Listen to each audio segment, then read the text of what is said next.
It's October 12th, 2021, and this is hopefully the final, well, very close to it, final configuration for the 1964 S5. It's back to how I received it from the Santa Fe. Note that there are 4 punches there, and that was made by a mechanic who disassembled this and put it back together. You'll see that there are 4 marks on the bottom of that trumpet, and that's the 55, and it's got a 5 orifice. And then the middle bell doesn't have any marks on it, but I attribute that to the fact that the little ear there was not accessible when the trumpet was installed. If you were going to mark these things, I think you would mark them before you begin disassembly, right? I don't know. So the what's next? The 44 bell. The 44 bell has a round, raised round area under the number. I have a rectangular, an older one, but this is what came with the 64, and it's marked. Come on. This thing just never focuses when I want it to. There we go. It's marked. It's got 2 punch marks in the bottom. So that's 4. So that's 1, 2, 3, 4. 4 and 4 match. This is 2. And so I just imagine that 64 is late enough that it could have come with a round 44. So I don't want to put the square 44 on there because the 44 is not marked at all. So what else do we have? The 31 is round. The only raised rectangular 31 that I have is a 2-piece bell, and that clearly doesn't belong here. I can't find any 31 bell with any marks on it, so this must have been replaced somewhere along the way.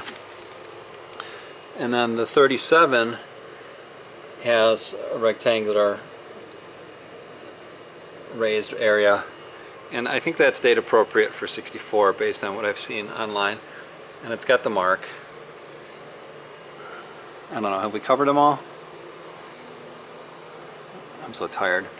Anyhow, so as for the orifices, 25 has a 2, 31 has a 3, 37 has a 2, and 44 and 55 both have 5s. So I think I'm pretty happy with this setup. Let's take a look at the other side.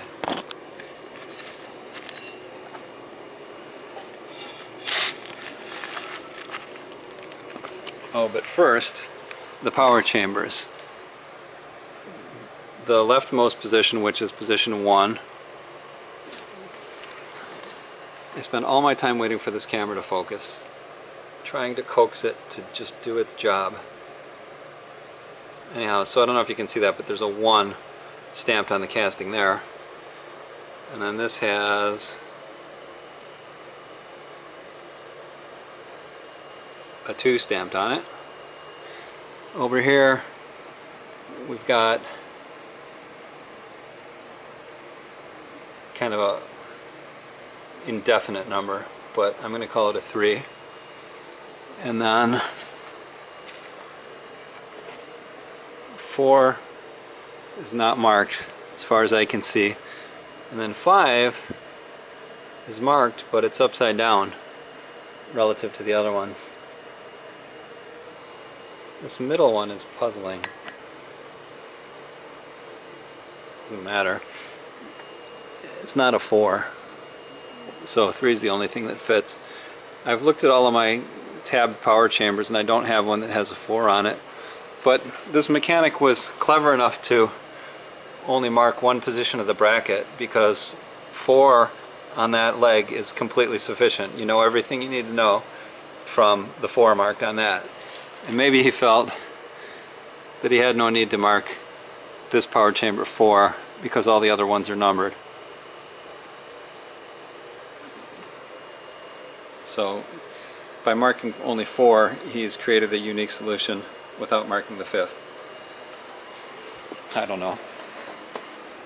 Seems plausible. So then, the last thing is, the last 2 things. First of all, it's got a really nice crisp, if it would just focus. What do I have to do to get you to focus? There we go. It's got a nice crisp 64.